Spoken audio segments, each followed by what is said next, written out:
Sorry আমি ওখানে বেশিরভাগ তো সব ব্যবসা সেইজন্য জিজ্ঞেস করলাম।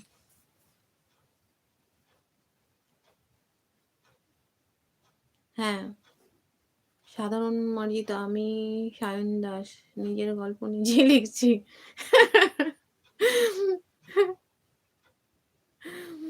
ও তাই?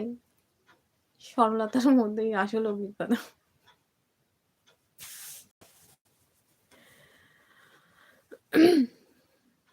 অভিজাত সায়ন দাস। আরে বাপরে! হ্যাঁ, আপনার ছেলের জন্য? ও মেয়ে দেখছেন? তো আপনার ছেলের বয়স কত? মেয়ের তো বিয়ে হয়ে গেছে। মানে আগে মেয়ের বিয়ে দিয়ে দিয়েছেন। এখন মেয়ে পাওয়া মুশকিল। আগে সবাই সব দেখাশোনা করেই হতো। এখন তো সব ফোন উঠে সব জানেনই তো।